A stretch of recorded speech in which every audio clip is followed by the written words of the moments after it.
بسم اللہ الرحمن الرحیم۔ آج ہم بات کریں گے رموز اوقاف پر۔ آج کا موضوع ہے رموز اوقاف۔ رموز رمز کی جمع ہے جس کے معنی اشارہ کرنے کے ہیں، جبکہ اوقاف وہ وقفہ یا وقف کی جمع ہے جس کے معنی ٹھہرنا یا رکنا کے ہیں۔ اصطلاح میں رموز اوقاف سے مراد وہ یہ ہے کہ کسی جملے یا عبارت میں ایسی علامتوں اور اشاروں کا آنا جس کا مقصد عبارت میں رکنا یا ٹھہرنا ہو، تو اسے ہم رموز اوقاف کہیں گے۔ رموز اوقاف کی علامتوں کے بغیر تحریر میں نکھار نہیں آتا۔ یہ دراصل وہ علامتیں ہیں جو ایک جملے کو دوسرے جملے سے یا کسی جملے کے ایک حصے کو دوسرے حصے سے علیحدہ کریں۔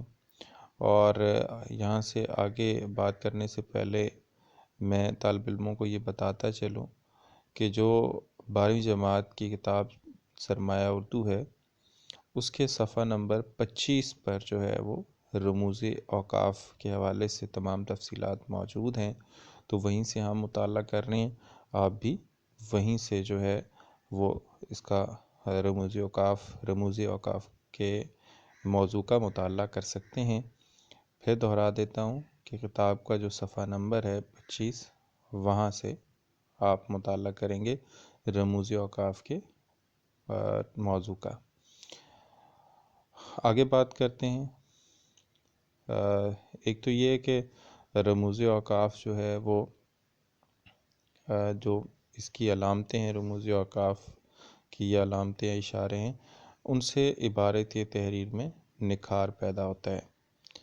دوسرا یہ ہے کہ ان علامتوں اور اشاروں کی وجہ سے جو ایک جملہ ہے وہ دوسرے جملے سے، اور ایک جملے کے جو مختلف حصے ہیں وہ آپس میں الگ الگ وہ ان کو کیا جا سکتا ہے، جس سے عبارت یا جملے کا جو مفہوم ہے وہ واضح ہو کر ہمارے سمجھ میں آتا ہے۔ اگر علامتیں اور اشارے نہ ہوں تو ہمیں وہ ان جملوں یا عبارت سے وہ مفہوم کے اخراج میں یا مفہوم تک رسائی میں مشکل پیش آ سکتی ہے۔ رموز اوقاف کی مدد سے پڑھنے والے کو معلوم ہو جاتا ہے کہ جملوں کو کس طرح پڑھنا ہے یا جملے کے کس حصے کو کس طرح ادا کرنا ہے، اور کہاں کہاں اور کس قدر توقف کرنا ہے۔ اب توقف کرنا یعنی ٹھہرنا یا رکنا ہے۔ اگر یہ علامتیں نہ ہوں تو عبارت الفاظ و حروف کا ملغوبہ بن کر رہ جائے اور اس کا مفہوم سمجھنے میں دشواری پیش آئے۔ جو بات ہم پہلے کر رہے تھے کہ اگر یہ علامتیں اور اشارے جو عبارت میں اور جملوں میں آتے ہیں، اگر وہ نہ ہوں تو جو عبارت ہے وہ الفاظ و حروف کا ایک ملغوبہ بن جائے۔ ملغوبہ کہتے ہیں ایسا محلول یا ایسی بات جو سمجھ میں نہ آئے اور اس کا مفہوم سمجھنے میں دشواری پیش آئے۔ ان کے نہ ہونے سے عبارت کے خلط ملط ہونے کا اندیشہ بھی رہتا ہے۔ عبارت وہ آپس میں خلط ملط ہو جاتی ہے، یعنی مکس ہو جاتی ہے اور سمجھ میں نہیں آتی کہ کیا بات ہو رہی ہے۔ رموز اوقاف کا فائدہ یہ ہے کہ ان کی وجہ سے پڑھنا آسان ہو جاتا ہے، نظر کو سکون ملتا ہے اور پڑھنے والا ہر جملے کے ہر جز کی اہمیت جان لیتا ہے۔ اس کے بعد آگے ہے رموز اوقاف کا آغاز بغداد، دمشق اور اندلس کے عرب علماء نے کیا۔ تو یہاں پہ یہ بات بھی توجہ طلب ہے کہ جو رموز اوقاف کا آغاز ہے وہ عرب علماء نے کیا، اور اس کا جو مرکز و محور تھا اس کے آغاز کا وہ بغداد، دمشق اور اندلس کے علاقے تھے۔ اہل یورپ نے علماء اندلس کی تقلید کی، یعنی جو عرب والے تھے یا یورپ والے تھے ان کی جو مختلف جو زبانیں ہیں یا جو مختلف زبانوں میں تخلیق کی جانے والی جو نثر ہے اس میں جو علامتیں ہیں وہ بھی علماء عرب سے انہوں نے مستعار لیں اور تھوڑے سے تغیر سے انہی اوقاف کو اپنے یہاں رائج کر لیا. یعنی وہ جو عرب علماء نے جو رموز اوقاف جو ہے وہ عربی زبان میں استعمال کیے، وہی اہل یورپ نے اپنی اپنی زبانوں میں تھوڑی بہت تبدیلی کے ساتھ استعمال کرنا شروع کر دیے. آج دنیا کی کم و بیش ہر علمی و ادبی زبان میں رموزی اوقاف کے طور پر کچھ نہ کچھ علامتیں مقرر اور مستعمل ہیں. یعنی ہم دیکھتے ہیں کہ اگر ہم اردو کی بات کریں تو اردو زبان میں، پنجابی کی بات کریں تو پنجابی میں، فارسی کی بات کریں تو فارسی میں، عربی کی بات کریں تو عربی میں، انگریزی کی بات کریں تو انگریزی میں، کسی بھی زبان کو آپ اٹھا لیں اس میں جو تخلیقات کی جاتی ہیں ان میں جو ہے رموز اوقاف کا استعمال جو ہے وہ عام طور پر کیا جاتا ہے، اور جس کی وجہ سے ان عبارتوں اور اقتباسات کو سمجھنے میں آسانی پیدا ہوتی ہے. اردو میں اس مقصد کے لیے جو علامتیں استعمال کی جاتی ہیں ان کے نام اور شکلیں یہ ہیں. تو ہم دیکھ سکتے ہیں جو کتاب کا صفحہ نمبر 25 ہے اس پہ جو ہے وہ کچھ منتخب جو علامتیں ہیں یا اشارے ہیں وہ اور ان کی شکلیں دی گئی ہیں. اب نام علامت اور پھر شکل ہے، پھر نام علامت ہے اور پھر شکل ہے. تو پہلی جو علامت ہے وہ ہے سکتہ یا وقف خفیف. اب سکتہ یا وقف خفیف، اگر آپ وقف خفیف ہی کو ذہن میں رکھ لیں تو اس علامت کے استعمال کا عبارت میں مقصد سمجھ میں آ جاتا ہے کہ مختصر وقفے کے لیے تھوڑی دیر جو ہے وہ عبارت میں ٹھہرنے کے لیے سکتہ کی علامت جو ہے وہ استعمال کی جاتی ہے. اس کے بعد جو ہے وہ دوسری علامت ہے وقفہ یا نصف وقفہ. اب وقفہ یا نصف نصف وقف جو ہے وہ اگر اس علامت کی آپ بات کریں اور اس لفظ پر آپ غور کریں تو جملے یا عبارت میں جو ہے جب یہ علامت آتی ہے وقفہ یا نصف وقف تو یہ عبارت میں جو ہے وہ سکتہ سے زیادہ اور ختمہ سے کم جو ہے وہ عبارت میں ٹھہراؤ کے لیے یہ علامت استعمال کی جاتی ہے. یعنی ہم یہ کہہ سکتے ہیں کہ سکتہ اور ختمہ کے درمیان رہتے ہوئے ہم جو ٹھہرتے ہیں وہ ہے وقفہ یا نصف وقف. اگلی جو علامت ہے وہ ہے رابطہ یا وقف لازم. اب رابطہ یا وقف لازم یہ جو علامت ہے یہ لازمی ٹھہرنے کے لیے استعمال ہوتی ہے، اسی لیے اس کو وقف لازم بھی کہا جاتا ہے.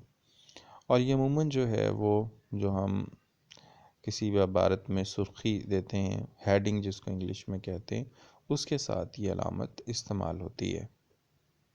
اس کے بعد اگلی جو علامت ہے وہ ہے تفصیلیہ. جو تفصیلیہ کی علامت ہے وہ کسی بھی اہم نقطے کی جو ہے تفصیل دینے کے لیے ہم جب عبارت میں بات کر رہے ہوتے ہیں تو اس کے ساتھ جو ہے یہ علامت استعمال ہوتی ہے کہ یہ جو بات ہو رہی ہے اس کی تفصیل یہ ہے. تو تفصیلیہ کی علامت کسی بھی بات کی تفصیل دینے کے لیے استعمال کی جاتی ہے.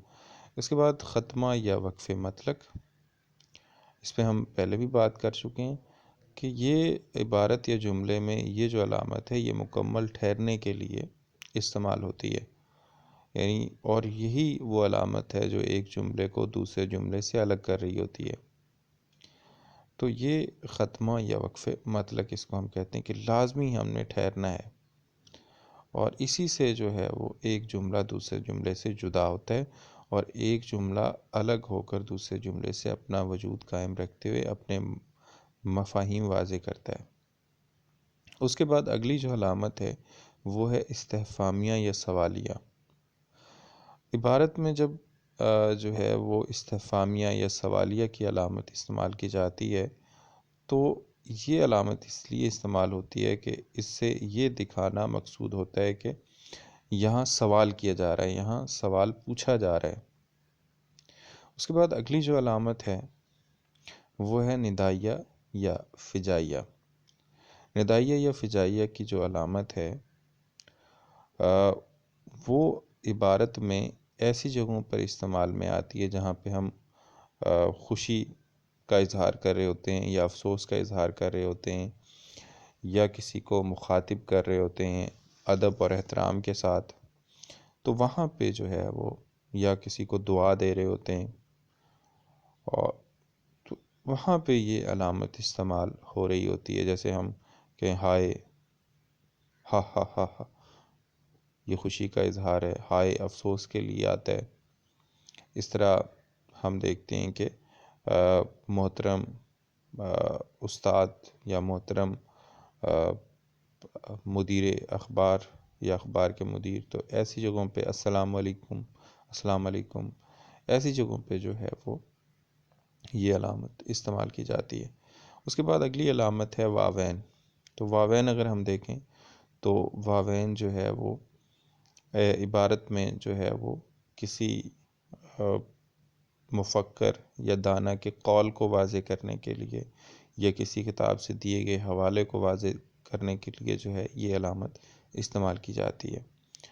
اگلی علامت ہے قوسین، اور قوسین اگر ہم دیکھیں تو قوسین کی جو علامت ہے وہ کسی بھی عبارت میں جو ہے وہ ایک ایسی بات کو یا ایک ایسے نقطے کو جو ہے وہ عبارت میں شامل کرنے کے لیے استعمال ہوتی ہے کہ اگر ہم اور اس کے بیچ میں عبارت وہ لکھی جاتی ہے، قوسین جو ہے قوسین کے بیچ میں جو ہے وہ عبارت لکھی جاتی ہے، جس کو اگر جو ہے وہ ہم بیان نہ بھی کریں، نہ بھی لکھیں، تو اس کے بغیر بھی جو عبارت کا مفہوم ہے، جو عبارت کا جو مقصد ہے وہ پورا ہو سکتا ہے، اور اس کو آپ کہہ سکتے ہیں کہ ایکسٹرا وضاحت کے لیے جو ہے وہ استعمال کیا جاتا ہے اس قوسین کی علامت کو۔ اس کے بعد اگلی جو علامت ہے وہ خط یا لکیر کی ہے۔ خط یا لکیر کی جو علامت ہے وہ ہم استعمال کرتے ہیں جب ہم کسی جملہ معترضہ، یعنی وہ جملہ جس پر کوئی اعتراض عائد کیا جا رہا ہو، تو اس کے بعد جو ہے وہ ہم یہ علامت استعمال کرتے ہیں، یا ہم جو ہے وہ مخصوص عبارت کو واضح کرنے کے لیے بھی جو ہے وہ خط یا لکیر کی علامت استعمال کرتے ہیں۔ اس کے علاوہ بھی جو ہے یہاں پہ جو ہمارے پاس جو علامتیں شامل ہیں، اس کے علاوہ بھی کچھ علامتیں ہیں، جس طرح ہم ایک علامت دیکھتے ہیں شیر کی علامت، اور یہ علامت جو شیر کی علامت ہوتی ہے وہ واضح کرنے کے لیے، یہ بات واضح کرنے کے لیے استعمال کی جاتی ہے کہ یہ شیر ہے۔